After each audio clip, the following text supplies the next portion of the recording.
We have already mined over 20 million Bitcoin, and there's only ever gonna be 21 million Bitcoin. In addition to that, there are more and more companies and institutions coming online and buying the new supply of Bitcoin 2 times, 3 times, 4 times a day. On what is happening once a global scarce asset that is strictly limited in supply is bought up faster than it's sold. It's called a supply shock. Right now we are still in the phase where there's a lot of sell pressure from retail. And once this sell pressure is gone, those attractive prices around the 70k Bitcoin mark might be gone forever. And that's why I'm talking with Myles today about the price lagging the actual fundamental scarcity, but probably not for that much longer. Enjoy.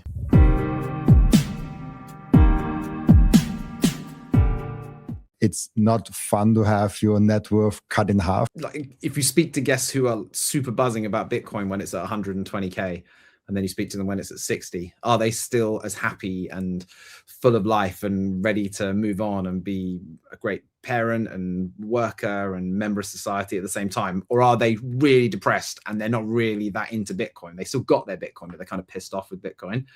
That's probably a really interesting sort of measure of how into Bitcoin somebody really is. Like, does it affect your mood so much that it controls your life? Or is Bitcoin a tool that you're engaged with that you think is going to improve your life? But if it makes your life worse when the price goes down, is that something that you should really be involved in? Or do you need to work on yourself more? How do you look at Bitcoin currently? I mean, we have those crazy price swings. There's a lot going on. The sentiment is low. How do you currently look at Bitcoin? Well, yeah, I mean, I sort of feel like I have two thought processes about Bitcoin. One is how I know I should feel, knowing that nothing has changed in Bitcoin. You know, there's still 21 million, or we just hit 20. So that was kind of cool. I was at a Bitcoin meetup when that came out. We were at the meetup together and everyone said, oh, I think it's happening soon. So that was quite cool to be with other Bitcoiners when we hit the block that hit 20 million. So I know that nothing's changed. So I've got this logical part of my brain. And often when I speak to my wife, you know, when the price was really dropping and I was still buying some Bitcoin, my wife was seeing money coming out of our account and saying like, are we still buying Bitcoin? I was like, yeah, the price is massively down. She was like, oh, are you sure you want to still buy? I was like, yes, it feels very stressful, but I think we should still be buying Bitcoin right now. So she was saying, okay, if that's what you think. So she's still sticking with me. But so that's the logical part of my brain. The emotional side, I mean, maybe you're like American HODL and you just don't give any shits. You're just like so aggressively into Bitcoin that you just don't care and you're actually having a party when the price goes down.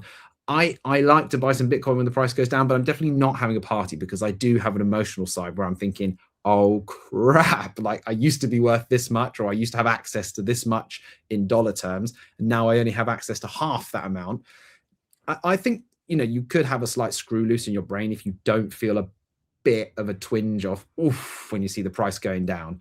You have to then, the right response to that is that everything's the same. I should buy more Bitcoin. I shouldn't change my thesis. I shouldn't panic like idiots, you know, who just panic when the market goes down. I know what I should do, but there is definitely an emotional response in there that makes you feel, and I actually feel like in Bitcoin Twitter and Bitcoin Noster, I think I wrote something on LinkedIn. You know, I don't really do much on LinkedIn. I find it really, it's just a weird place, LinkedIn. But I wrote a little thing on LinkedIn saying, Bitcoin's a little bit full of toxic masculinity in its typical form.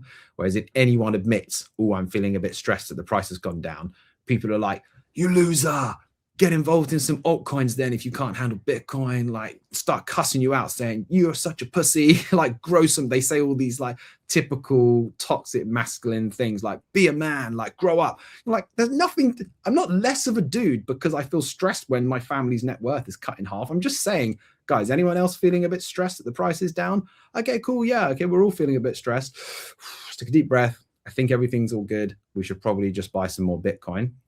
That's kind of how I feel. Torn in the two things, but knowing what the path forward is.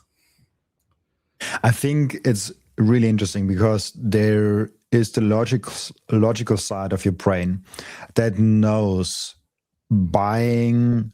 Let's say if you have like $1,000 per month to invest in Bitcoin, and this is your like fiat income. You work as some, I don't know, construction worker, and like you get a salary, and like $1,000 per month come in as an extra bonus, and you have that in 2024, in 2025, and now in 2026.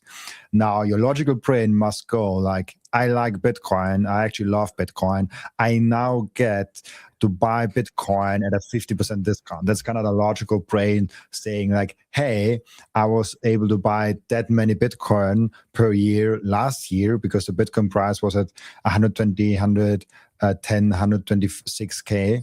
And now I can buy a lot more because it's like at 90K, 70K, 60K, whatever the price currently is. And so the logical part of your brain is like, oh, nice, more Bitcoin. That's kind of the if you really think about it and you have this long-term vision and you look at the fundamentals and all the things that are going on with Bitcoin, it's very easy to see. But then there is this other side that you see, maybe I'm wrong. Like maybe that is the end. Maybe the thesis doesn't work out. Maybe this and that happens, and you start questioning. Like it's easy to be confident about Bitcoin when it's ripping 2x, 3x, 4x. Like if everything is going up, it's like quite easy to be more confident about it. And so your emotional side gets kind of tested in those 30, 40, 50% drawdowns. And we had in the past, and I told people like, we could go down another 50% from here. Like we can go down to 30K. That's very much likely. Not likely, very much possible. I don't think it's likely. I think likely we hit kind of bottom now. I think like 50 to 60K is kind of like a very strong, solid foundation that will be very hard to go further down. But we can go down further. Who knows? What if Binance goes bankrupt today? I think we'll hit 30K. I personally think we go down a further. And so there's this emotional side of you. And then there is a third part that I forgot now. The reality of your life. Maybe right now you have to buy a new car because your old one broke down. Maybe you have to fix your roof. Maybe you just got a baby, and maybe you just got a baby and you have to care for it, and your expenses went up this year. There's the reality of life that can hit you in the worst possible moment. And so I think we should we should think about the logical part of our brain, but you would be a cold-hearted, how should I say that? You would be like, if it doesn't phase you at all, there are two possible solutions. If it doesn't phase you at all, either you're very long already in Bitcoin because you bought Bitcoin was when it was like $50 and you're like, hey, it's like a $60,000. I don't care. Like, okay, I get that if you're really rich in Bitcoin, like then it wouldn't also bother me. I'm not one of those guys. Unfortunately, I first saw Bitcoin at like 5-6K. I think first I bought a little bit at like 7-8K, which is still a great return, but it's not $50. And then the other part, like the other people are just like, they're just very like they have a very thick skin. Let's say it positively. Or you're just a bit nuts. And actually, I think it is normal to question your assumptions. Once you've been in Bitcoin for a while, it doesn't make me less of a believer in Bitcoin because I'm questioning some of the rules around Bitcoin, some of the things I believe around Bitcoin. And the shakeout is real. The shakeout that people talk about is real. And I think I've probably gone through that shakeout again for multiple times through a cycle now at the beginning of this year when the price really started dipping, because you buy a little bit more Bitcoin and then your wife says, what the hell are you doing? And then you think, just take a couple of days, listen to some more content, read some more books, like start digging into it a bit more, and then be like, yes, I do still believe in this. So then you're getting shaken out, and it's like, what side are you going to shake out on? Are you going to shake out on like, I'm going to sell my coins? Are you not going to buy any more? You're just going to hold your position and not do anything too stressful. So I think it's normal, and I think it's healthy to go through the shakeout. Otherwise, your convictions are not tested. And the other thing I was thinking when you were saying just then is my kids who you met just now before we started recording, they don't have the same feelings that I do. They really do. They've got Sats wallets, and I give them some Sats for when they do jobs, or I don't know, sometimes they got some Christmas money or birthday money and they give me the cash, and I'll send them Sats in exchange for the pounds. And they're really focused on their Sats. They want to be Satoshi millionaires, right? That's what they're going for. And it's gamified for them as well. So they're very focused on that. They're so young. Their time preference is like next week in some ways, because they don't really think further ahead than a few days in their lives. They're like, what are we doing this weekend? Like, where are we going to go? Like, what's the next thing happening in our lives? When are we going to soccer or tennis next? That's what we'll think about. But strangely, at the same time, they have this super long time preference. They're pumped that the price is down because they're getting double the amount of Sats. And that's what, you're saying. But it is very hard for adults to think in that low time preference mindset in the same way that kids do. And I think we should take a little leaf out of their book and just be like, everything's calm. They're getting more Sats than they were before. They're very happy about that. And it really is a little lesson to take from them, that they have a very low time preference. And I do often say to them, they'll be like, oh, wow, is the price of Bitcoin down? I'm like, yeah, don't worry. By the time you're 25 and you're interested in buying a house or having a girlfriend that you want to settle down with, or whatever, you start thinking about adult things, your Bitcoin is going to be extremely valuable. So don't worry about the price right now. It's interesting because I think kids also they hopefully mostly are protected a little bit from the outside stress. And so they don't have to pay bills every month. They don't have all those like bad adult things that you kind of have to take, and like you take responsibility for yourself first, then maybe for you and your partner, then maybe for you, your partner and a kid, and then maybe for you, your partner and another kid, and maybe you have to care for an parent, or like in life first you have zero responsibility, and then it just like keeps on stacking, and you keep on stacking responsibilities, the weight on your shoulder gets more. And so I think Bitcoin going down in price also like gets you more, because it's your life's energy that goes in there. And it would hurt you a lot if that is kind of like disappearing, if you know what I mean. Yeah, I think it's totally normal. Like, I was buying Bitcoin at 120k. Maybe I didn't buy any at 100, maybe 115,000 or something. I was still buying some, because at that time I was thinking it's probably going to keep going up, and I was buying it at 100k. I bought it all the way down, all the way up.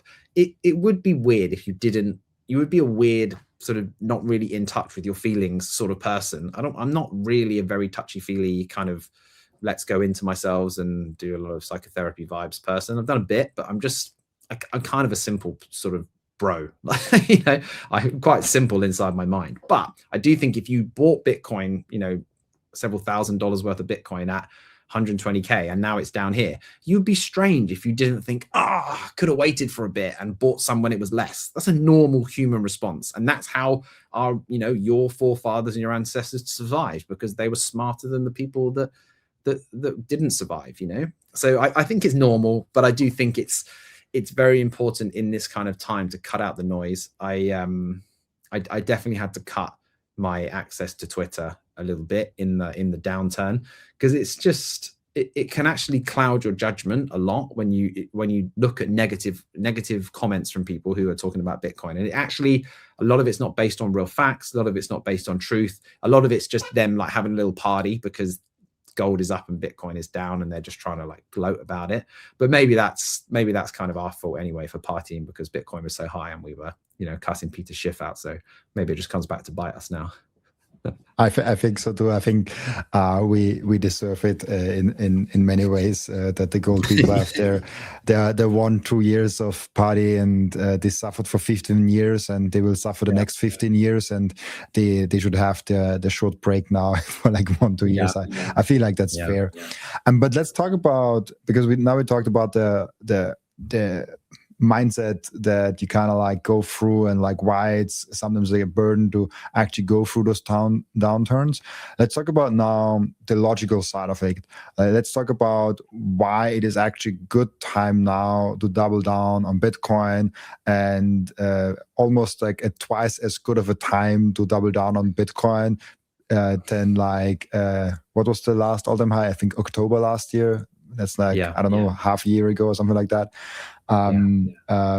Because that's kind of how I'm looking at that. If I was bullish on Bitcoin half a year ago, I should be twice as bullish right now, because the price is just like 50% down from that. How do you look at the opportunity that we have right now, and to double down on the belief you have in Bitcoin? Well, I'm kind of encouraged by some people who are in touch with me. I think want to see the price go down as well. If you're someone who's a public Bitcoin person like I can feel a bit worried that some of the people I told or was encouraging to buy Bitcoin, you know, not just one-to-one, but broadcasting to buy Bitcoin when the price was high, I'm worried those people are going to start getting in touch and saying, you idiot, I bought Bitcoin at 120K and now it's like worth zero. But I am quite encouraged, because I feel like there are a lot of people out there who have been in touch with me saying they bought a little bit of Bitcoin when it was high, and now they've seen the price come down. They're really excited because they're going to start buying some more. I was like, oh, wow, these people have really got it in a way that I didn't get it when I first got into Bitcoin. I didn't understand that at all. And I think some of it is to do with, there's a lot of negative media in the UK around taxing the rich right now, and how the rich are the people who need to get more taxes put on them, because that's the reason why property prices are so high. That's the reason why chicken is so expensive in the supermarket. That's the reason why petrol's going up. And you're like, some really weird narratives going around. They've almost got it right. You know, they're identifying the problem, but they're not really identifying the solution. And I think that people are not as dumb as we think. I think we don't give enough credit to the general public. I think a lot of the people who listen to my podcast have got in touch saying, oh, when do you think the bottom is in? Because I'm ready to deploy like a huge amount into Bitcoin now, because they bought a little bit at the top. And then as a result of the price going down, they're freaking out, and they do the thing that I was talking about. They learn about it more. And the ones who are in touch with me are saying, no, I understand Bitcoin now. I understand that it's not, there's a limited supply. I understand that it's not possible to create any more. We've just got a lucky window where we might be able to buy a little bit more. So I'm encouraged by the sort of people that I'm in touch with and in contact with.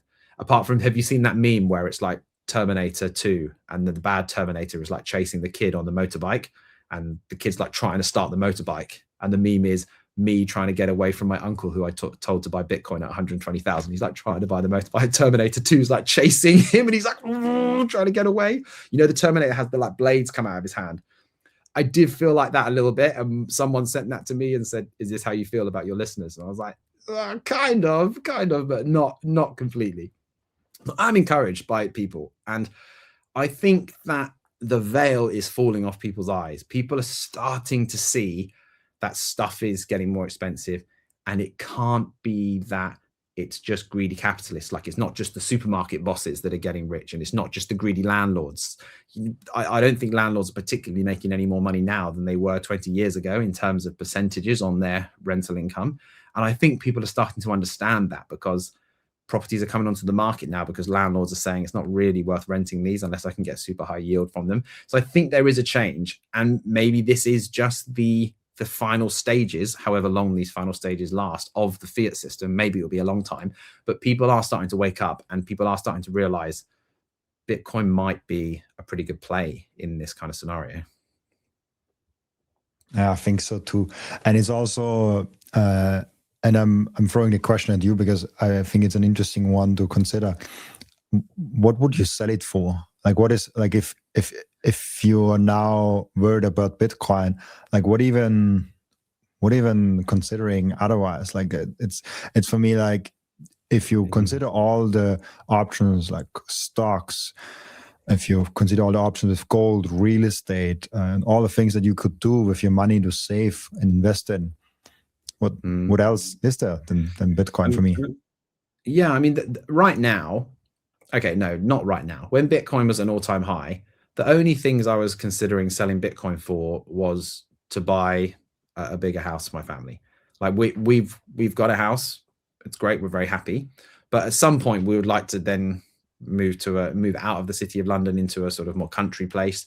And, we're not desperate to do that right now. We're thinking in between the next 4 to 6 years, that's something that we will do. If we can do that with Bitcoin, I probably would trade some Bitcoin for a bigger house. If it equals not selling a huge amount of my stack, Bitcoin would have to be at a very high price.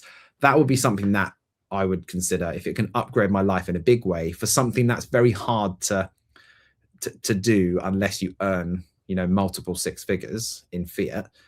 I think that would be something that I would sell Bitcoin for. The only other thing that I would sell Bitcoin for is if I was, and I'm, would consider this, if I'm starting a new business and I want to invest in my own business, like investing in myself or backing myself with some money that I need to get things going. They're probably the only 2 things right now for me that I would sell Bitcoin for. If I had to sell Bitcoin to pay for my day-to-day living expenses, I just need to. That's a problem in my life. That's not something that I would consider. I would advise anyone to sell their Bitcoin for. I would say Bitcoin should be the last thing that you should sell. You should sell your car. You should sell your possessions. You should sell everything that you can in order to keep yourself going and make sure you're not hungry before you sell Bitcoin. Or you have a problem with consumption. You're spending too much money. You should not be spending as much as you are. Potentially you're spending more than you earn. So they're the only 2 real things, but not now. Like right now, when the price is down like this, it just doesn't make any sense to sell Bitcoin. It's too cheap. I don't even understand why Bitcoin's at the current place it is. The only thing that I can subscribe it to personally as like a pleb Bitcoiner is that this is just part of the 4-year cycle. I think most people now have abandoned the super cycle theory, and we've just sort of bedded into, I think we are into the 4-year cycle. I don't know. What's your perception of, because there was a period maybe when we last spoke that we were like, are we heading into a super cycle? Is the 4-year cycle over? But I wonder what, between when we last spoke and now, what your consensus is on what people have been saying. There is so much going on right now. We have seen over the last three and a half years, the business cycle being under 50, the index. I forgot how the unit is called, but like there's a business cycle where it's either expanding or not expanding, and so like subtracting from it.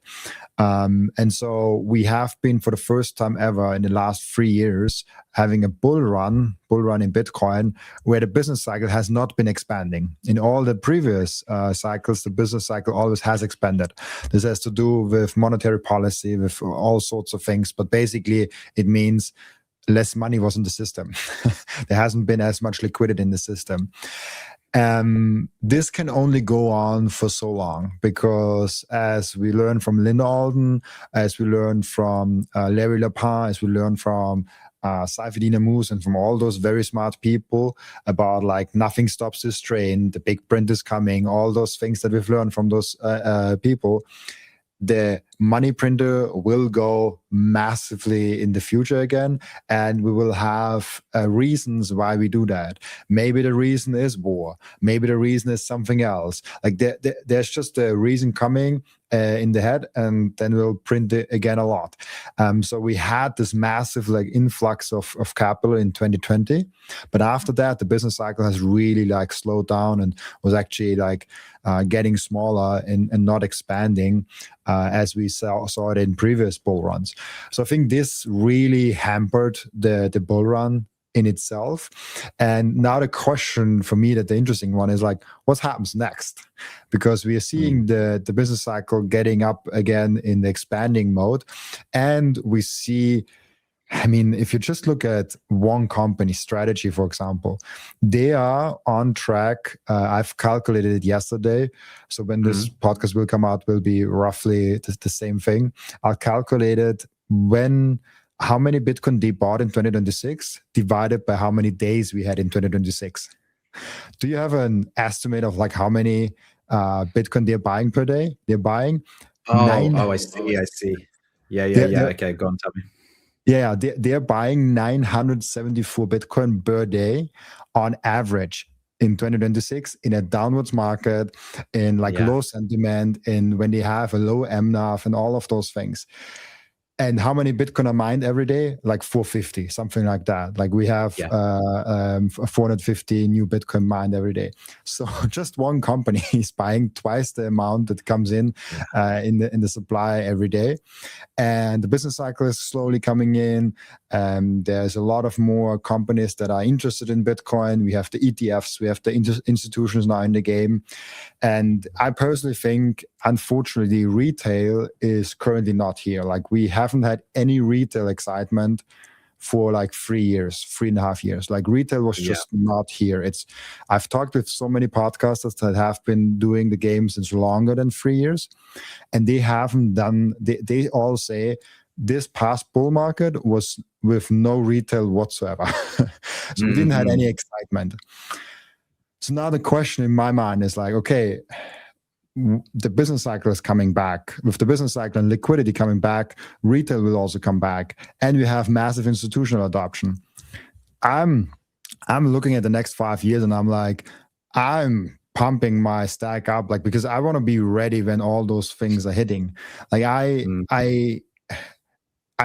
very strongly believe that this is gonna happen, and so I want to position myself and my family as good as I can for that period of time, even though now it's super hard, because now this is this reality of like, fuck, we are 50% down. Also the podcast and the businesses are doing less good than before because of the Bitcoin downwards movement. Like it's a time where it's hard, where I'm right now looking at every single small expense that I have and testing it if I really need it or if I can cut it out, because I know like that $50 a month subscription will be like $200 a month in the future. And I don't know if this answers your question that you had, but this is kind of how I look at it right now. And you asked about the super cycle. Yeah, that's what I'm thinking. I do believe that cycles will change in Bitcoin, and how you call it, I don't know if you can call it a super cycle or like a 5-year cycle or 4-year cycle or like whatever you want to call it. I don't care, but they will change over time naturally, as they always do. And I have that belief that we are in a super cycle since this first day of Bitcoin. Like if you think about the massive growth that Bitcoin has, if you just take a long time preference, it's a super cycle. It's just like it's a very long super cycle, maybe like a 30-year super cycle to Bitcoin mainstream adoption. We allow in year 16, and it will take another 15 years till we are at a very good mainstream adoption of Bitcoin. And then we can also talk about, and I'm curious how you think about how this mainstream adoption looks, if people have Stretch and Bitcoin IOUs, or people actually use Bitcoin and Lightning and Fediment and all those things. But yeah, that's how sorry for the long answer, but that's how I think about super cycle and where we're headed. If you live in Europe like I do and want to buy Bitcoin the right way, check out Relai. Relai is a Bitcoin-only platform with no distractions, no shitcoins, just a BTC. It's also the easiest way I've found to do what actually works: buying Bitcoin on a consistent basis. Relai is also self-custodial. They never have the keys to your Bitcoin. No freezing of your assets, no counterparty risk, no rug bullying whatsoever. I have been a long-term fan of Relai, not only because it's incredible, easy to use and very beginner friendly, but also because it just works. If you want to get started with Relai today, click the link down in the pinned comment or in the description. And once you have downloaded the app, type in Robin in the referral code section of the app to save 10% on fees. So set up your DCA Bitcoin plan today with the Relai app and get cheaper Bitcoin if you use code Robin. I want to tell you about something very special to me. It's called Microseed. If you hold your Bitcoin in self-custody, and you should, you know how critical it is to secure your seed phrase. You should not have them on paper. You should not have them on anything else than titanium. With Microseed, you can engrave your 12 or 24 word seed phrase, the entire seed phrase, onto a 1-inch small washer. Yes, just just one washer, all 24 words on that one washer. You can hide that thing everywhere. And even better, you don't need to buy a new kit every time you have to get a new wallet. You can make unlimited backups because Microseed is not selling the washer. Microseed is selling the device that stamps the washer. So you get the full kit with the device, with the washers, with the hammer, with everything you need to get started today. And you can make with that unlimited amount of backups. Go now to microseed.io. Finally, we have BTC Prague back in 2026. And this year, I'm not only speaking on a panel, but I'm actually going to present an interesting new angle, a perspective, a Bitcoin thesis at BTC Prague this year for the first time ever. I've never done that on any other conference, so this will be a fun one. If you listen to this show on a regular basis, I would love to meet you in Prague this year. It's very high signal, no noise, and Prague is just a freaking amazing city with awesome drinks and a lot of good food. Use code ROBIN to get 10% off, and if you buy with Bitcoin, you get an additional 5% off your ticket price. I'll see you there in Prague. Make sure to come say hi. Yeah, no, I think that the mainstream normie people could be not here yet, because actually a lot of people who are millennial and down to Gen Z, so kind of currently 45 down to 20, heard about Bitcoin in the last cycle, when it hit 69,000. A lot of people heard about Bitcoin then. That was their first hearing about Bitcoin, and they decided at that point Bitcoin's hit 69,000 and it's crashed, so I am not interested in Bitcoin. And then they may have heard Bitcoin's gone to 100 and something thousand. I've heard about this before. As much as I'm saying it's encouraging that people have understood Bitcoin more, that's probably to do with the amount of education which is out there now compared to the last cycle. But it's discouraging that the retail haven't come to Bitcoin this time round. And I think it's because people are conditioned to be lazy. They're conditioned to just believe what they're told from the mainstream media. For example, I have a really nice friend, such a lovely friend, and his wife. They know that we are full on in Bitcoin. They can look at our lives and say, how come you guys are able to homeschool your kids and you're not working right now, you're taking a break in your career? That's really mental that you would do that. That's like career suicide. And I always say, no, it's I'm going to work again soon. I have to go back to my previous career or do something different. But I'm just got this breathing space right now because I own Bitcoin. I'm not selling any of my Bitcoin, but because I know where Bitcoin is going, I'm not stressing like you are about trying to get more the whole time, working every hour that's in the day. I'm giving time to think about how can I deliver unique value to the world. And this person, even after having like a very lovely philosophical conversation about Bitcoin, even though the price is down, she said, oh yeah, I did say to my husband about maybe we should add some Bitcoin to our investments. And he spoke to his friend who's a lawyer, and he said, no, you shouldn't buy Bitcoin. It's very complicated legally and criminals are using it all over the place. And they said, oh, right, no, we're not going to buy it then. I was like, what are you talking about? Like, who is this lawyer who's saying that? And what's he even saying? I didn't, he sounds very clever and very well educated at a very smart school, a very expensive school in the UK, I imagine. But he hasn't taken a second to even look into Bitcoin. And I said to her, right, so you're going to stop drinking water as well? She was like, what? I was like, well, because criminals drink water, so maybe we should stop drinking water as well. And she was like, oh yeah, very funny, very funny. But I think they've just decided in the last run, I've understood Bitcoin. I looked at the BBC News website and the New York Times website and read something about Bitcoin from some economist that sounds really clever. And I'm not going to buy it. I'm done. I'm not interested in it. And it actually, for them, is psychologically safer because they're like, I'm maxed out on my time. I'm maxed out with work, with kids, with family, trying to plan my next holiday, which takes up all my evenings. And I'm just scrolling Instagram hours away from my day. If I don't have to learn about Bitcoin, it's just like a big weight off their shoulders to not have to spend time on it because they're already stressed out that AI is going to take their job. And that's something they think they should spend their time learning about, how they can integrate AI into their workflow so they don't get their job taken by AI. I just think some people are thinking, I looked at Bitcoin, I've understood it. I just don't have time to learn about it anymore. Cool. Hopefully I'll just earn enough money in my fiat job. It's a crazy, it's such a weird argument. It's like criminals. Like I never understood it. Yeah. It just, yeah, I can't understand why it keeps coming back. And I can't understand why people don't just realize criminals are everywhere. You know, like, what are we going to do? Stop using knives in the kitchen because people get stabbed? What are you talking about? It's such a weird argument. Because criminals use knives, we're not going to use knives anymore. Because criminals use Bitcoin, we're not going to use Bitcoin. Absolutely nuts. And the funny thing is, if you have this argument of, because it's easy to understand, I think, for most people, like criminals use knives, criminals use cars, criminals use the internet, criminals use water, the air that you're breathing.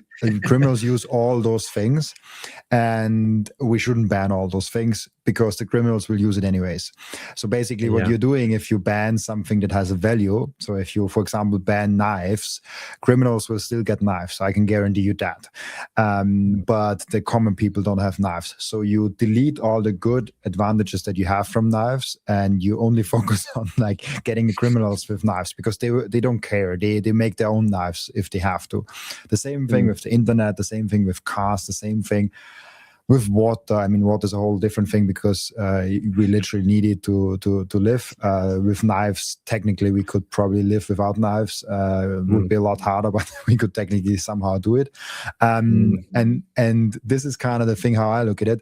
And then you have to think about, okay, so if you really like this argument of Bitcoin is used only by criminals, which then I'm also a criminal, by the way.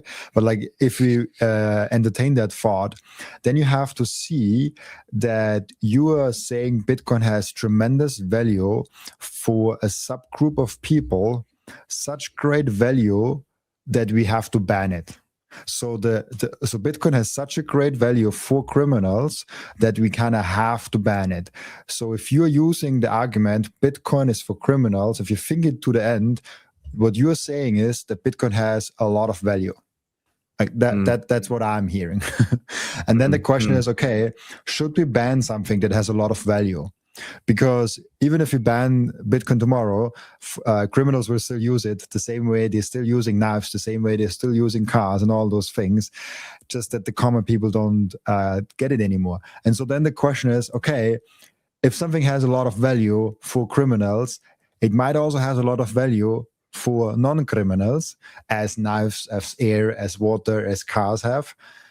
So maybe we should just make it legal. Maybe we should just like give it to everyone, so we don't have an unfair disadvantage to criminals. Because if Bitcoin, if cars, knives, and water and air and Bitcoin is only used by criminals and not by common people, the common people are very incentivized to get to be criminals. The whole argument makes so less sense to me.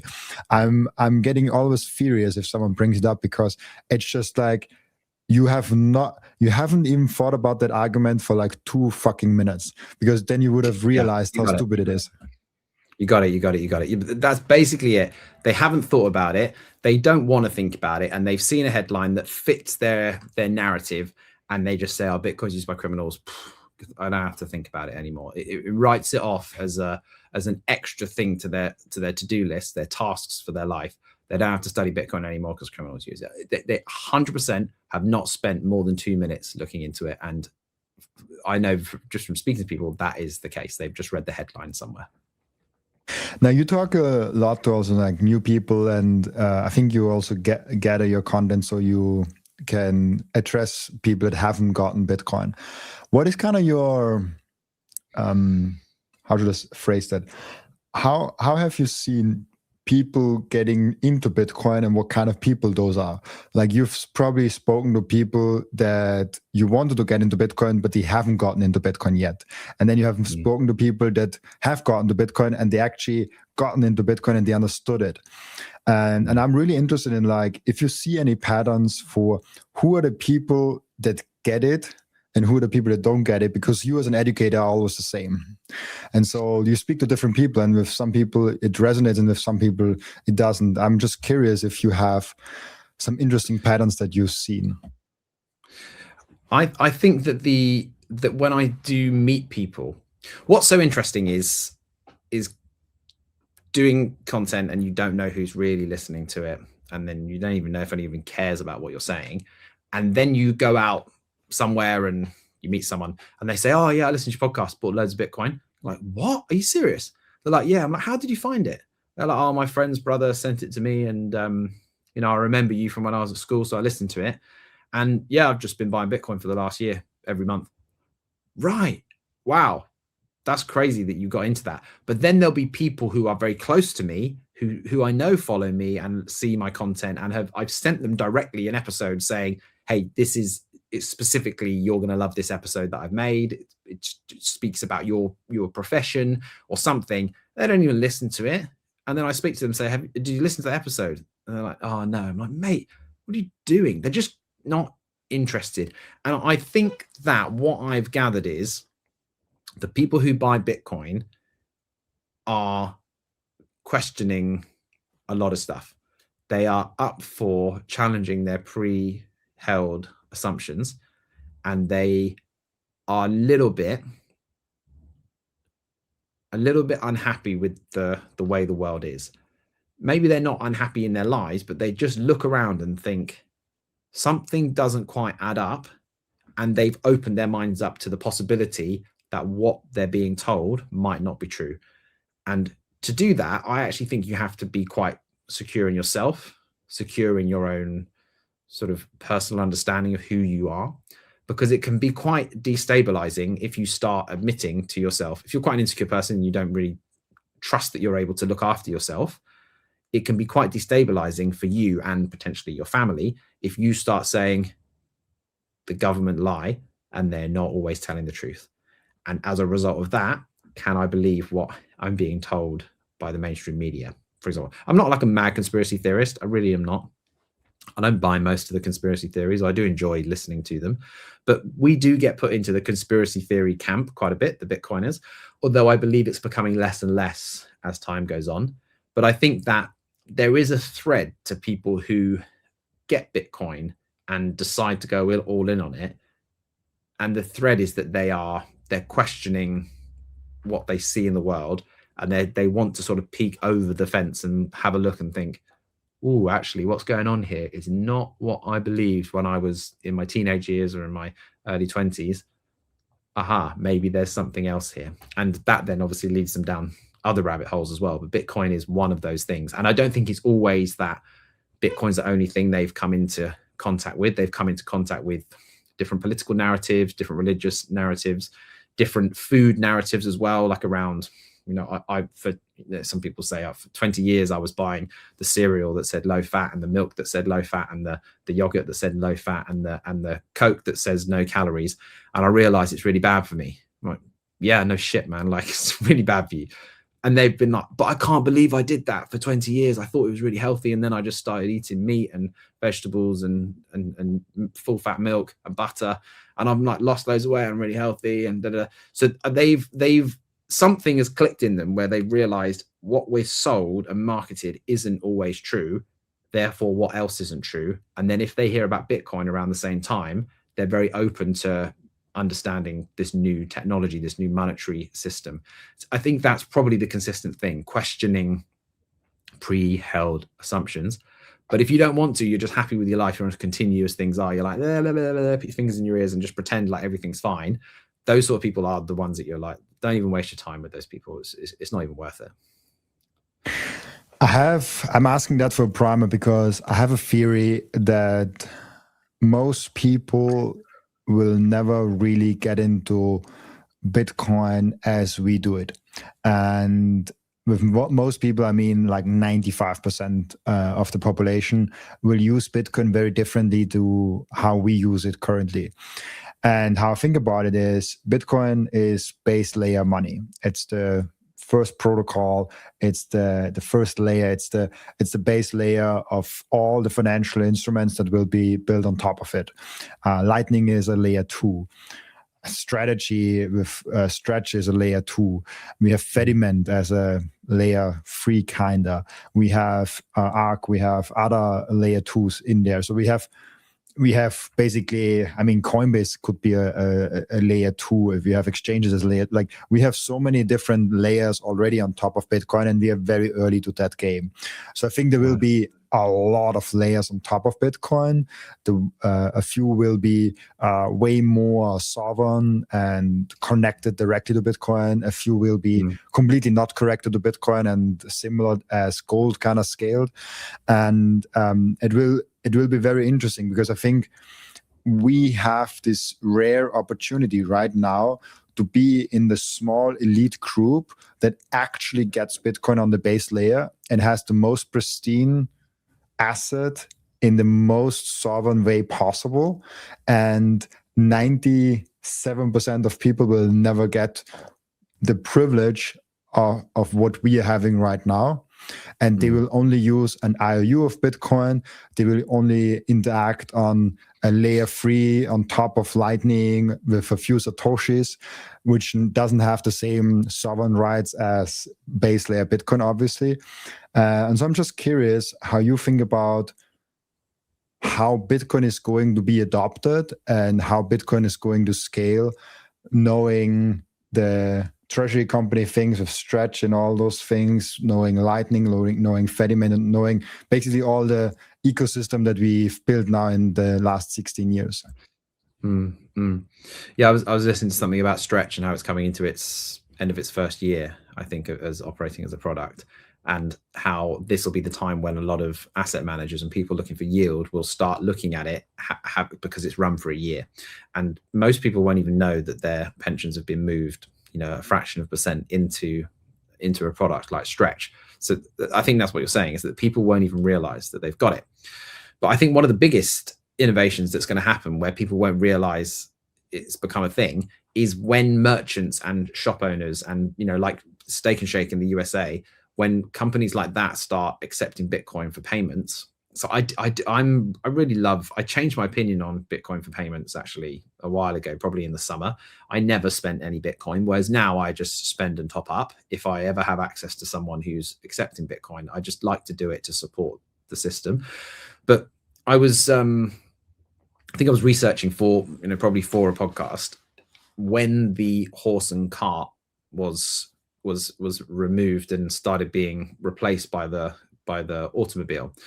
And I'm sure you've heard this before, but there's that photo of a street in New York. I think it's like, I don't know what, I get the name of the street wrong, and it's just full of horses in like 1900 something, and there's 1 or 2 cars you can see. And then you fast forward, I think it's only about 6 or 7 years, and suddenly it's full on cars all along the street and only a couple of horses. And there's this guy I got really into, name completely gone from me now, but he's a futurist that I listened to quite a long time ago, and he was sharing this phenomenon when technology takes over and it replaces the previous technology. And he describes it as a 10x reduction in cost. So as soon as so right now, electric cars, driverless cars are becoming more useful. Like driverless cars, for example, are becoming more and more useful. They're getting better and better, but they're still pretty expensive right now. But as soon as a driverless car becomes 10 times cheaper than owning a car, no one will have a car anymore. Everybody will use driverless Uber or driverless whatever car service you use, because it's the same with the horse and cart. When it became 10 times cheaper to own one car, rather than if you ran a business, you would need 6, 7, 8, 9, 10 horses to be able to do deliveries with. As soon as you had one car, and that was cheaper than looking after the horse, keeping the horse well, the veterinary fees, the housing of the horse, the people needing to like drive 6 or 7 horses around, and the horse needs to go then have a rest for a bit. And then you just have one car that can do the job of 6 or 7 horses, and that's 10 times cheaper than having that many horses. Bang. That business owner just decides, I'm buying a car to do all of my delivery work. And I believe it's going to be the same thing with driverless cars as well. As soon as so I've got 2 cars on the driveway here. They're mostly sat on the driveway outside our house. And I don't need them right now. I don't even need them today at all. I'm not going to drive them at all. So there's no reason to even have them. So that's costing me money. So as soon as it becomes, you know, look at the cost, and it's going to cost me $10,000 a year to have that car on the driveway. As soon as it becomes more like $1,000 a year for me to have a driverless car that I just use now and then, and it drives autonomously to my house, that will then become the time when everybody moves over to a different technology. And the reason I'm doing this big amble is because I think it'll be the same with Bitcoin and payments and Lightning payments, because as soon as merchants start realizing they can receive payments in Bitcoin and they're not being charged 1.3, 1.4, 1.5, up to 2% of transactions, and they're being charged, I mean, it's not even a percent, is it? It's sort of 0.01% of transaction fees when you're using Lightning. Maybe a fraction more than that, but it can be once you set up your own node. As soon as they realize that, en masse, merchants will start moving over to using Bitcoin payments. And that will be when the technology behind it starts coming in, so that people, when they're using their phone, they'll just see an update that will say, if you transfer your bank balance into this payment method, you get 1% off all your purchases. Something like that is going to happen. And that is going to be when there's going to be this mass shift over to the use of Bitcoin for payments everywhere. It really is taking the piss, actually, when banks take that much. I think I heard something recently where it's, if you spend $100, if I spend $100 and I pay you $100, and then you pay your butcher $100, and the butcher then uses that money to pay for food for the cows that he's feeding, that $100 just keeps moving around and it stays $100. But when you do a card payment each time, the bank takes 1.2%. I think it's, someone will tell me this is wrong, the numbers, but it's something like the payment only has to happen 37 times before that $100 is completely gone. It's disappeared in fees. So each time it gets less and less and less. And with Bitcoin, it can go on thousands of times before that $100 is removed in payment fees. I think as soon as people start realizing that, and it's all around education, and people start realizing that things become 10 times cheaper to do a payment on Lightning than it is to do a payment with a Visa or MasterCard, I think at some point, some merchants will decide, look, we're turning over $10 million a year. We're paying 2% in payment fees all the time. We could have an extra 2% in our pockets as a business if we use Bitcoin as a payment rail. Why are we not doing this? And I think that will be the mass turnover when everybody starts using it.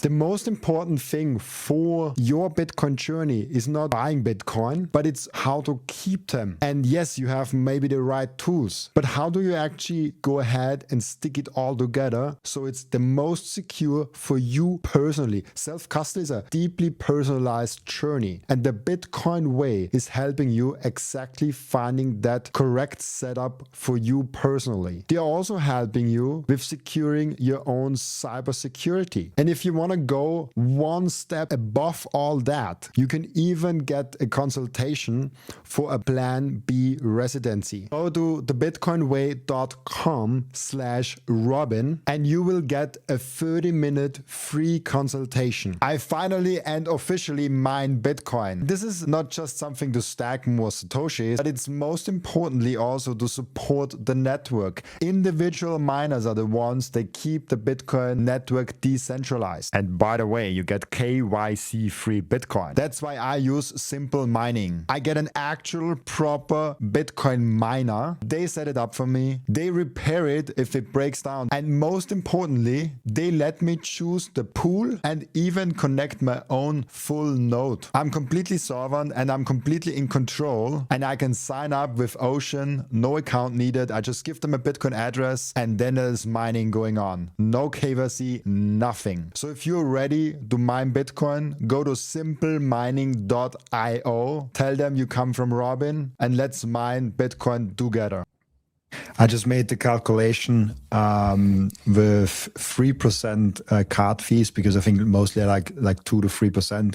After 37 times, there's just $30 left, which is crazy. That's crazy to only have that much. I love your example. I love also the horse and car example. And there's another perspective on that I just recently realized, and I want to show you this. And I'm curious what you think about that. This was really fascinating for me to see. Let me pull it up nicely. Let's get this here. So first, I was thinking about how good a car actually was when it first came out, and how good a horse was when we still used the horse. And so I asked about one thing, speed. Like, speed is a big thing in transportation. If you can go 50 kilometers per hour, it is a very different thing if you can go 100 kilometers per hour or like 200 kilometers per hour. And so the first thing I asked was, okay, how fast is a horse with a rider? How fast can it be? And it's like between 40 and 50 kilometers per hour. It can run at the peak. Yes, there are horses that can even run like 60 to 70 kilometers per hour. So like, but that's not the norm. Yeah. And so then I was asking, okay, but the car, it fits like 4 people. How fast was a horse pulling carriage kind of a thing with 4 people? Yeah, about 15 to 25 kilometers per hour. The first car that came out, the from Germany, the Benz thing, Mercedes-Benz, it is now, was in 1886 with 16 kilometers per hour. 16. For my American friends, I don't know what this is in miles, but this is 16 kilometers per hour. I can run that.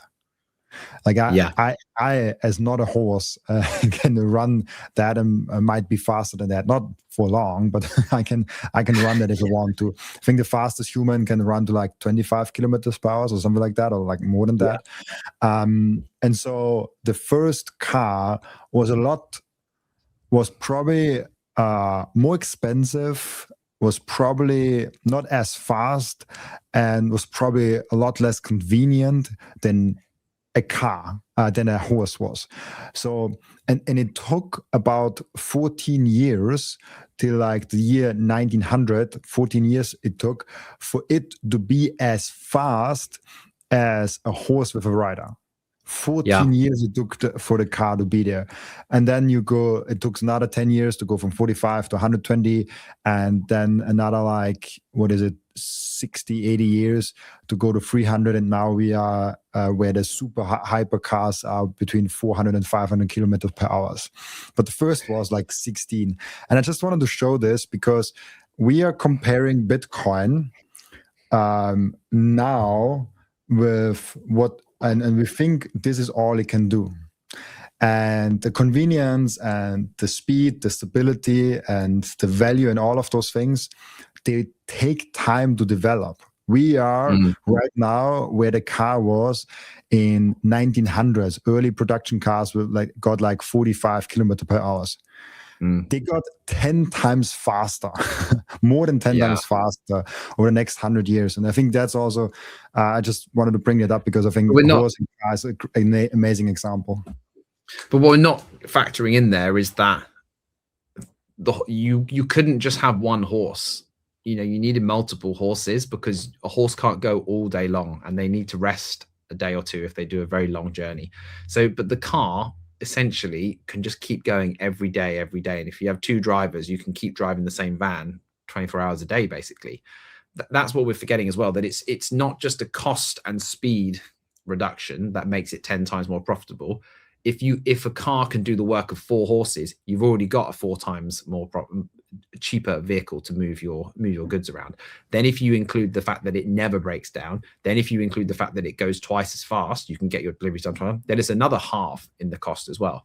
So actually it happens in multiple ways. It comes in different layers, and Bitcoin will keep doing that in multiple ways. It will be cheaper, it will be faster, it will be more sovereign, it will be a better store of value. It will then start moving in, it will sort of start squashing the financial system from all different angles. And that's what I think mainstream finance don't understand. People don't get that, one finance person will have this angle saying Bitcoin is used for criminals, and they won't understand that that's going to get rubbed out eventually. Someone will say the environment thing from this angle, and that will get rubbed out over time. Someone will say it's too volatile, and it will become less volatile over time. So eventually it just squeezes and squeezes and squeezes until it takes over all the angles, and all of the arguments against Bitcoin will be pushed away, and it will be completely dominating mainstream finance, as we believe that it will just take center stage on the world economic stage. Bitcoin is going to be in the middle of it, and everything else will be surrounding it.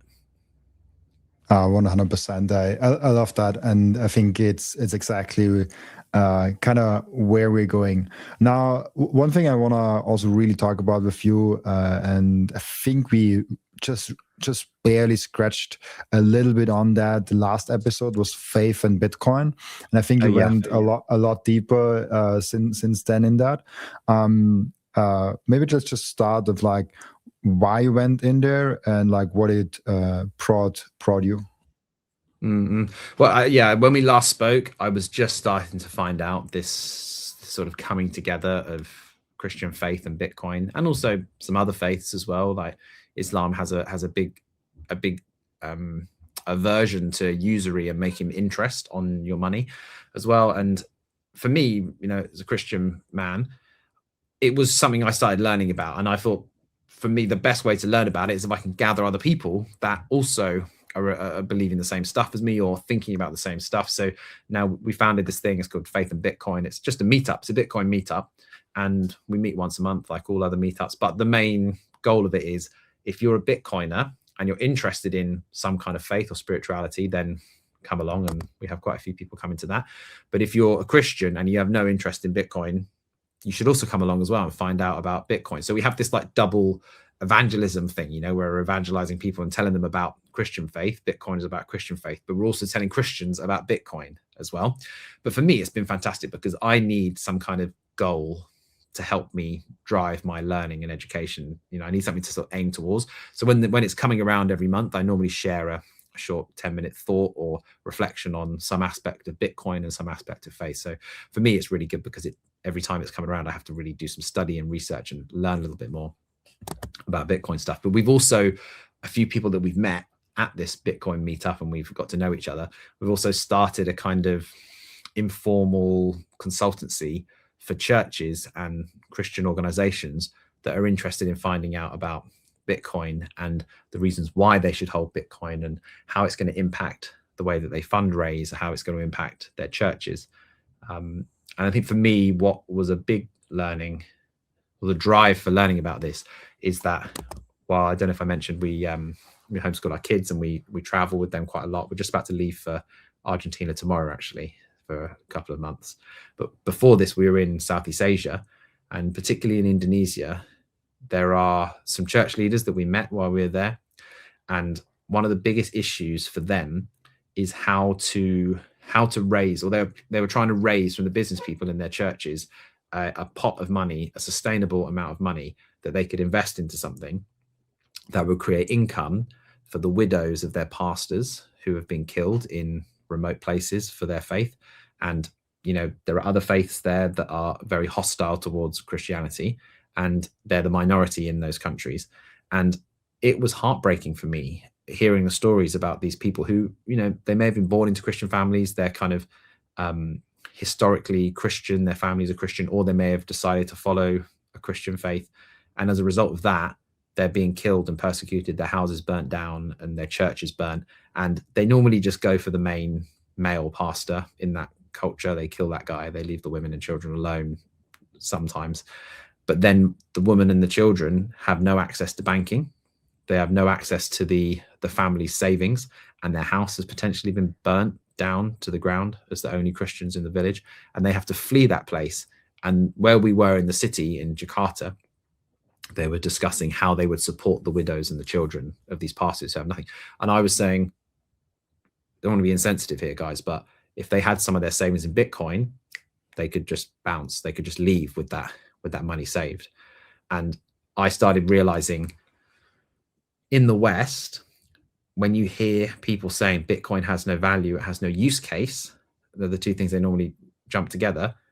I'm saying, no, you think it has no use case because you have no need for it. You have no use case for Bitcoin because you're fiat rich and you've benefited from the mainstream financial system.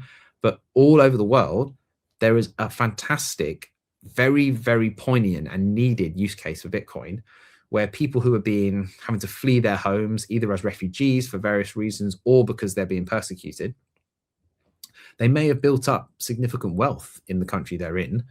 And Bitcoin is, apart from carrying gold out of a country, Bitcoin is one of the only ways that you can transport your wealth to a new place and start afresh. Maybe you haven't got your whole net worth in Bitcoin, but at least you can go somewhere and start with something so you can survive for a couple of months while you get yourself on your feet and get over this like traumatic experience of your husband being murdered because he's a Christian pastor. So we've started this thing, and it's kind of just to help. It's called Faith and Bitcoin. It's a website that churches can go and check out, just to kind of also professionalize what we're trying to tell church leaders about as well, rather than just being these like crazy internet money guys that are talking to their church pastors about Bitcoin. We're sort of coming like we're a sort of formal Bitcoin consultancy because it really is, it's a very serious thing that we're talking about, and it's not just this magic thing that's going to get everybody rich anymore. That's not the angle I'm going for with these church leaders. The angle is, this is something that you need to think about. And if you're a Christian, you believe in the morality of the world and morality of money, Bitcoin is the only money that we can use which is moral. But I mean, it's a huge uphill struggle, because you have to then get them to understand that there are other types of money other than the euro and the dollar. It's a fascinating connection between Bitcoin and Christianity. There have been books written about, I mean, you probably know Pastor Coin. There are meetups, there are conferences. It's so interesting that those two things are so interconnected to each other. And at surface level, it's hard to understand why. If someone sees, if someone is like a Christian that has no clue about Bitcoin, they would not know why there's such a big Christianity group that are very passionate about Bitcoin. And also people that might not be in Christianity that just see Bitcoin, they might not see like why are there so many Bitcoiners that are Christians and are really deep into, they're not just Christians, but they are like deep Christians. They are really going in there. And I think it's only the people that are both, that understand like how connected those two are. And it's a fascinating conversation, a fascinating connection. Yeah. I think now I've made the connection. When I read the Bible, I always it's sort of popping up to me in different places that it references to understanding sound money are popping up all the time. And actually this morning when I was reading the Bible, I read, knowing I was going to speak to you today, I read this in Proverbs, and it says, the prudent see danger and take refuge, but the simple, or if you're dumb, the simple keep going and pay the penalty. The prudent take refuge and see the danger. That's what I feel like we're doing in Bitcoin. We see that there is something not right. There's danger in the way the financial system is run, and we're taking refuge in this thing called Bitcoin, which we see as a potential safe haven from the mess which is coming towards us, the coming onslaught of the borrowing and the printing. But if you're dumb, the Bible is like warning you, if you're dumb, sorry, can't help you. If you're not going to notice the signs, can't help you there. And it's fascinating. The more you look into it, the more you can see that. I mean, I sometimes think that we look back thousands of years and we think people were dumb thousands of years ago. Like, we're really clever now, and people back then were not clever. They weren't quite as intelligent. But I really believe that they were highly intelligent. It's just that they've stacked knowledge on top of knowledge on top of knowledge, or we've stacked knowledge on top of knowledge. So then we are only as clever and able to do technology in the way that we are now because we've stacked it on top of other people's knowledge. And then, the printing press meant that we didn't have to remember knowledge being passed on through stories. We've actually been able to like print knowledge, and then the internet has meant that we've been able to stack that. But I really believe that thousands of years ago, similar stuff was happening in society. When the Bible was written, around when Jesus was walking around, similar stuff was happening, and very astute, very wise people were looking around and saying, if you're not clever and you can't see that this stuff is coming, that's your problem. You should take refuge. And I think that now that's a verse to me that speaks about Bitcoin, speaks about hard money, money that can't be manipulated by anyone. And I can just see it littered throughout the Bible in all different places now, that there is so many references to money and so many references to sound money. And I think Pastor Coin, Alan, talks about this a lot, the unfair weights, the unfair scales, where you're measuring money with illicit weights. You're sort of faking how much you're weighing up goods with. That's what we're doing with the money now. That's what fiat money is. It's an unfair measure. And I'm always shocked that Christians aren't even interested in looking into whether the money we use is moral or not. Their main view is, oh, we should just not be too interested in money, really. That's what we should really do. I don't want to spend too much time looking at money. Like, well, it's only because the money is corrupt. If the money was good, it also wouldn't corrupt us as much as well. Yeah, and also the connection between you shall not steal and the 10 commandments, and like that, there's a lot of interesting connections between how God, and I think we talked actually on the last episode I did with Pastor Coin, how Bitcoin follows the principles for money from God. If you like read into the Bible and try to figure out what are the principles for money, Bitcoin is the closest thing to that. And I think he and also like most agree, like, oh, like, because I asked him the question, oh, did God create Bitcoin? Like, what's the connection there? And like, I think he said something like, if you subscribe to the idea that God is kind of the origin, like, of course, like he also created Bitcoin in a sense, but not directly like that. But I think it's the closest thing to the vision of the Bible, how money should be designed, which is a very interesting argument for all the Christians out there. Like, why are you using a money that a small group of people are taking advantage of a very large group of people? Like, they are literally stealing from them the purchasing power every single day. So it does not make sense for Christians. But I like to I've said this a few times, and I don't think it's even my new thought, but imagine if in your house right now, every year, a politician knocked on your door and said, hello, it's your annual inflation check, going to come inside your house, and I need 2% of everything. So I need 2% of the books, and I need one of your cushions. I'm going to take one of your rugs. And they sort of go outside, put it on the driveway, and they're like, right, this is roughly 2%. And then someone else comes and says, do you mind if we take one of your spare wheels for your car as well? Because it's actually more like 5 or 6%. And then you're like, okay. So, and they say, officially it's this stuff, but we're just going to add this spare tire for your car because that adds up to about 5. Every house on the whole street, if that happened to everyone and they were just gathering the loot every year, it just would be completely unacceptable. No one would tolerate that. It would be completely out. I mean, it's an absurd illustration anyway. It doesn't make any sense. It's just a silly illustration. But that is what's happening to your bank account. Every year, they're taking away some of your purchasing power, but you can't see it because you only see it after you buy stuff in the supermarket or you spend money on something. That's the only time that you feel it. And it takes many years before you can actually feel it. Not even many years, maybe 5, 6, 7 years. You can start really measuring it after 4, 5, 6, 7 years. But when you explain that to someone, they're like, oh, no, it's all right. I just need to earn a bit more money this year. Like, okay, cool. Try doubling your income every 7 or 8 years. It's just not possible unless you're one of those absolute baller city bros, you know, finance dudes that are getting paid stupid money the whole time, of which there's only 0.1% of the country doing those kind of jobs. It's just not possible. I think there are a lot of people still dreaming and a lot of people still sleeping out there. They think all will be fine. They think inflation is just there because now there's Putin and there's this and that going on, and bad supermarket people and the bad energy producers.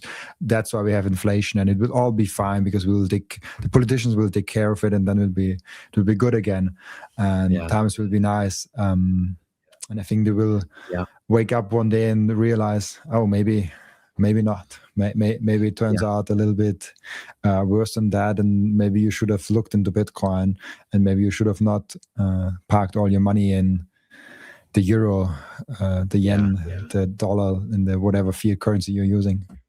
Totally. I mean, you know, I used to be a plumber. I used to have a gas and central heating business a year and a half ago that I sold. I was looking back at what the price of copper was for installing, you know, central heating boilers, gas central heating boilers. And copper was at £15 for a 3-meter length of copper. And when I left the business, it was £27 for a 3-meter length of copper. That's like 90% increase in the cost of materials. And that was over 14 or 15 years, I think I was working in that business. Same with a boiler, you know, something that heats your water and heats your radiators.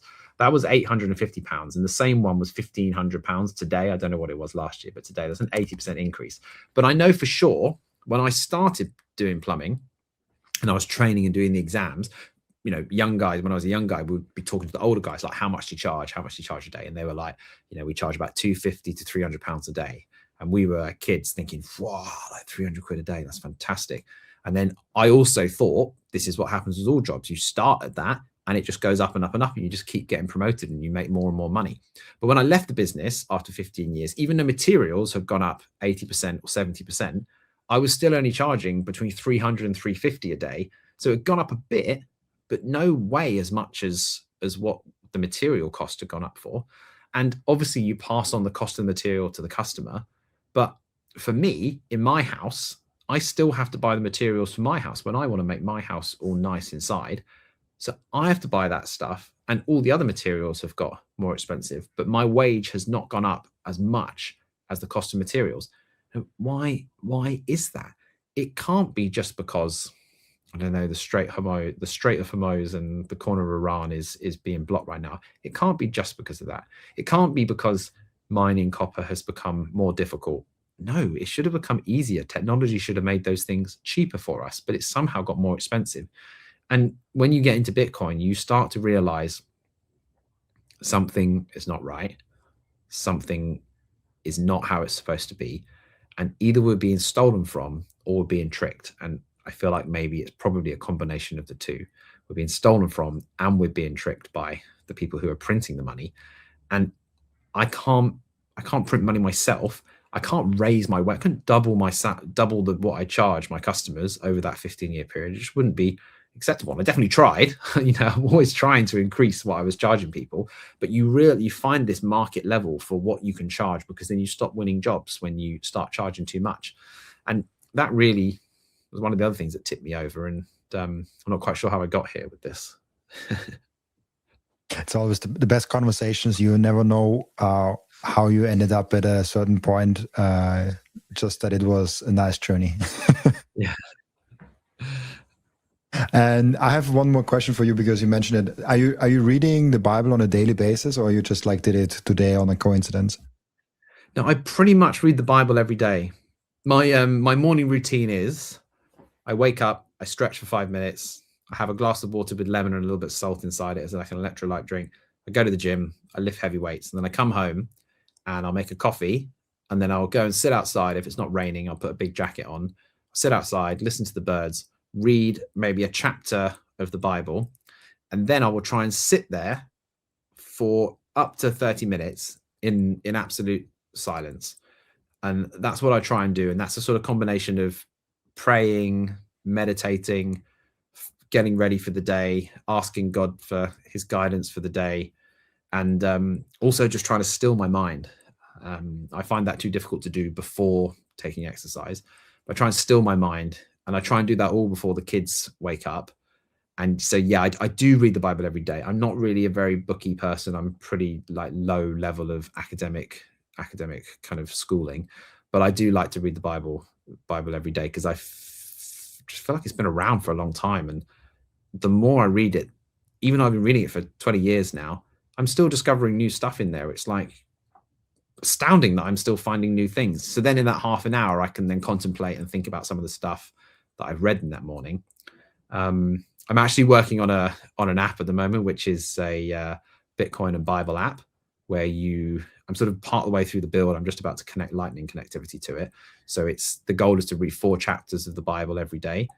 Every chapter you read, you get 5 sats for having read part of the Bible, to sort of incentivize Bitcoiners to look into different scriptures and different parts of the Bible. I don't know if anyone would be interested in that, but for me, that would incentivize me, because I'm kind of not a very good reader anyway. But that would help me to sort of move along the track of reading more. And yeah, I don't know. Have you ever read the Bible yet? Not at all. I learned Christianity in school. So from there, I've learned a little bit. In Austria, you have something very unfortunate. You have to pay for church every year to be a member of the church in Christianity. And if you don't want to pay every year, you have to literally officially say goodbye to your religion.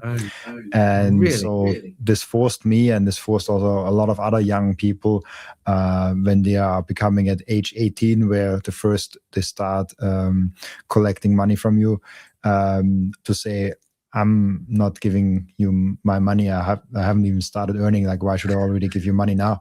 And so I decided as a young boy, like 5, 6, 7 years ago, or something like that, to go out of the church and say goodbye to Christianity, because I don't see why I should pay for that. And now I'm considering to re-enter, get back to my Christian roots and be in there again.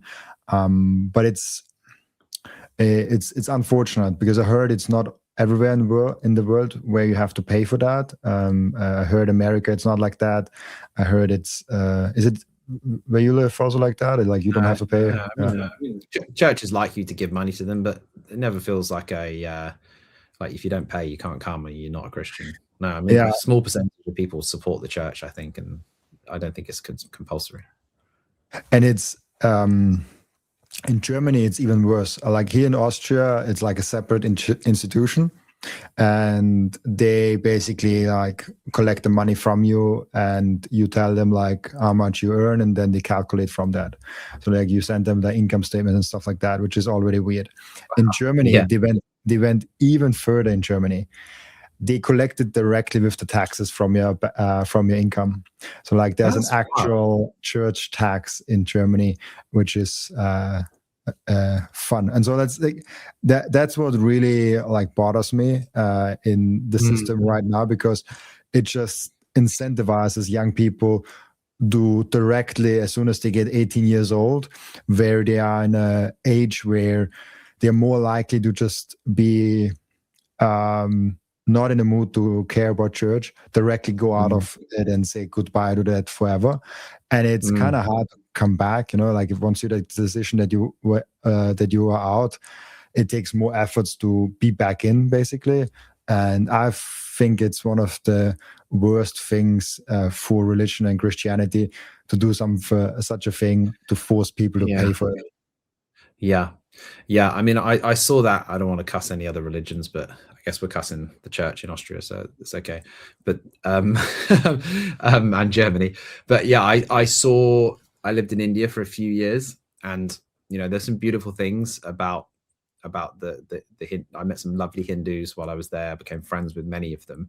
But what I saw very often is kind of the dedicating of new things. I don't understand it in the Hindu tradition, but you would pay a priest to come and bless your car, and then you pay a priest to come and bless your house, and when you start a new job, you pay him to come and do. And I was like, maybe you will believe this, but can't you see that this priest is just getting paid per job? It just didn't really make sense to me. I was like, you can ask me, I pray for you, I pray to Jesus, and I'll ask him to bless you, and you may not believe that has any power, but I'm not going to charge you for it. I find that crazy that you would charge someone to do something which doesn't cost you anything. It's just connecting with a creator that we believe is out there, a higher power. You shouldn't have to pay me to do that, and you don't have to be a priest to do that. God's interested in everyone, and he wants to be in touch with everybody. It feels a bit like that. What you're describing is you have to sort of pay to be part of the church. Yeah, I have an Indian girlfriend, so I actually know about that thing. Okay. And I was in India, and I was at a wedding actually, and I was a guest at the wedding, and there's a priest coming up, and he knew about our story, and he came and was like, yeah, if you just give me that amount of money, I can make sure that like they accept you, and like it's fine that you as a Christian can marry her as a Hindu, and like you as an Austrian can marry her as an Indian. And I was like, and you were like, cool. Do you take Bitcoin or? No, and I was like, yeah, I think we'll be fine also without. Thank you for the offer. I try to be nice to people, even though sometimes they don't deserve it. But I think we always should be kind of nice. But yeah, it definitely is like that. And I also heard a lot of stories of like there's a missing girl, and then the priest comes and reads your hands, and then they try to figure out where the girl is, and then like what happens next, and he gets paid for that. And I'm like, I don't know if like out of people's desperation as well. Yeah, it like it might has a use case, because it might calm people down. It might give people like a sense of thing. Okay, yeah. But I don't like when people take advantage of that situations and then like take money for that. Like, if you really care for those people, shouldn't you do it out of the goodness of your heart and not take advantage of them? Like, that's kind of like also the thought I have. But I'm not well educated enough on religion to make any judgment calls. Yeah. It can just feel a bit funny. I'd say the other thing that I do in the morning sometimes is I have a list in the back of my diary. I thought I had it here, but I don't. I have a list in the back of my diary because I'm so bad at praying and my prayers are so feeble and so useless. No one will want to hear my prayers. There's nothing special about what I say, but I just feel like there are a lot of people in my life that I want to pray for all the time. So I make a list in the back of my diary, and throughout the sort of beginning of the year, which we're still kind of in for me, I would add people to that list and I would pray for people. I'd just go through the list and I'd be like, God, just bless this person, bless this person. I just read the names because I can't remember everybody either. But you are on that list, Robin. I've been praying for you since we last spoke. And so you're on there, a few other people that I don't really know. And I just thought, I think Robin's kind of searching. And so I just thought, I'll just pray that you'd be with him. I just go through it sometimes, and we'll sometimes stop at someone's name and say, be with that person, and pray, just like speaking to their life. And yeah, I find that I have to sort of systematize some of the things that I do, because otherwise I just sit there thinking about, I don't know, skateboarding or weightlifting or something that's completely benign. And I have to really focus on going through a list. Otherwise I can't, my prayers are so useless. Oh, thank you, man. That means a lot to me. Honestly, that's really cool.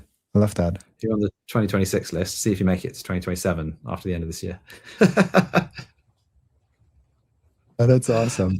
Yeah, I think that's a wonderful point to like get to our end routine in the podcast, as you might know from the before podcast, where we have the end routine where the previous guest is asking a question for the next guest without knowing who the next guest actually is.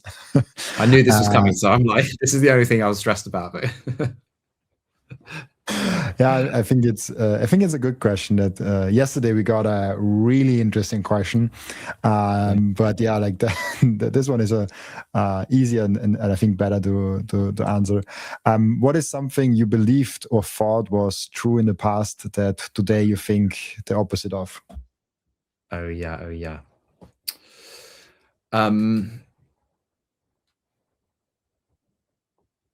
I wasn't. I mean, this is probably, got swept into the Bitcoin thing, but I didn't used to eat much meat and protein.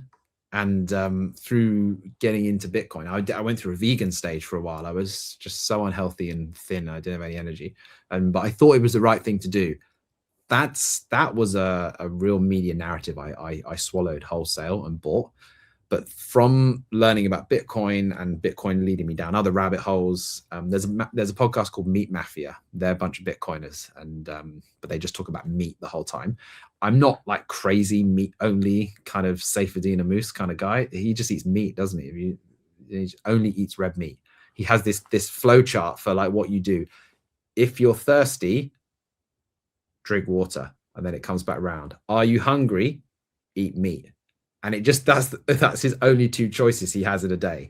I'm not on that level, but something I believed previously was that red meat was bad for you. And I experimented with that for quite a few years now.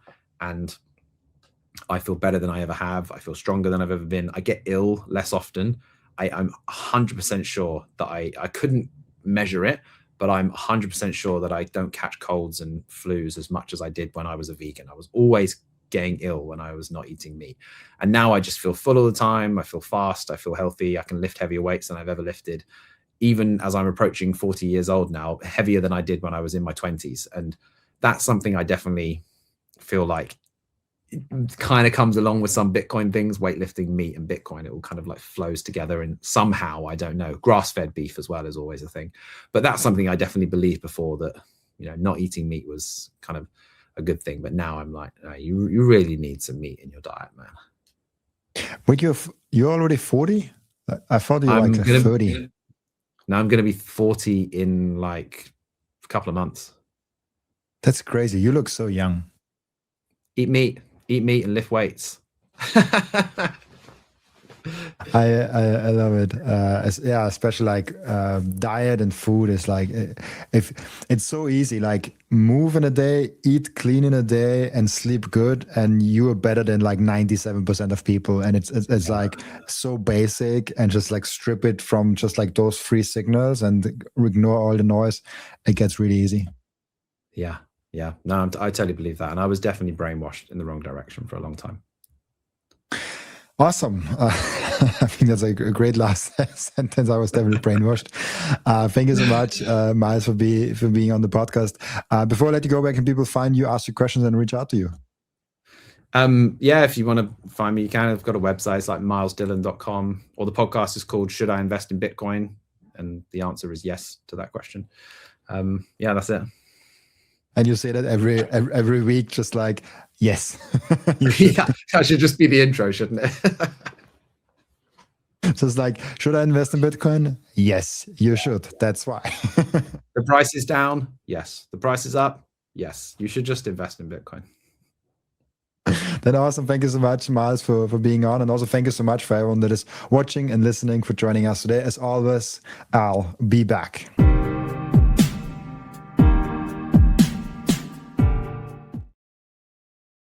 This content is for educational and entertainment purposes only and does not constitute financial advice.